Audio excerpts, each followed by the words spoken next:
Super Mario Odyssey is one of the fastest growing speed games of all time due to how open the developers were with designing this game. The game allows you to explore and play in your own way, which is the main reason that this game has become so popular. As a result, it's become the perfect first speed game for new players who want to start speedrunning due to the level of accessibility and avenues of route options that it has to offer. The game itself offers 6 different categories in which you can speedrun, those being any percent, world peace, dark side, darker side, all missions, and 100%. But the main category we will be focusing on in this video is World Peace. The reason that we will be focusing on this category is due to how much this run has been impacted with the recent update that Super Mario Odyssey had, even though other categories were also affected by this, as well as the fact that I have personally run this category myself. The World Peace category can be completed by beating every world's multi-moon boss and then completing the game as fast as possible. From there, you go and collect Toadette's World Peace achievement, although the run technically ends once you beat Moon Kingdom. Now that you understand what the category is, let's get into the actual run itself. There were 2 main skips in this run that saved quite a lot of time, which both utilized the roll cancel clip,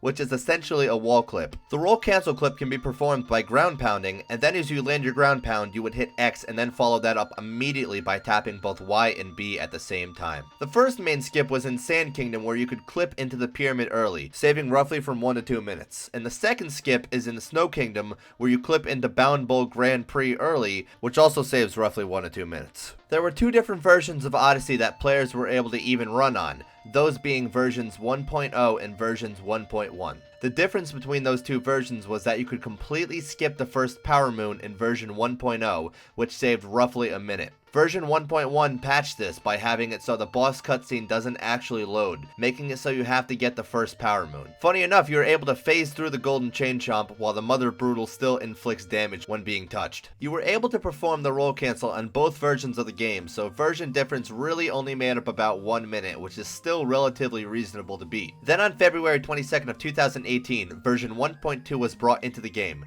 bringing the addition of a new minigame known as Balloon World, which featured a hide-and-seek type game mode of hiding and finding balloons that other players online hid within a certain amount of time, along with the addition of some new snapshot filters. With this update, they patched a multitude of glitches, the main glitch of course being the roll cancel clip. With this being patched, the trick is still technically possible, although now it is a frame-perfect trick that makes it nearly impossible to actually perform. Due to this, the run is now set back roughly 2 to 4 minutes, which makes the world record set by Samurai Man nearly impossible to beat at this point. Samurai set a time of 1 hour, 19 minutes, and 54 seconds on January 22nd of 2018, and the record has yet to be broken since. With this patch, it might never actually be beaten. So what's actually different with this new route? Why does it lose 2 to 4 minutes overall? Instead of clipping into the pyramid early, you have to climb on top of Round Tower, go through a cutscene, collect 5 mini moons, and then the Power Moon, which plays another cutscene, which then opens the pyramid door. All of that costs you anywhere from 1 to 2 minutes roughly in total. Then, later on in Snow Kingdom, instead of just clipping through the wall, you have to actually go through each room to unlock a layer of the door that leads to Bound Bowl Grand Prix, which ends up costing you roughly 1 to 2 minutes as well.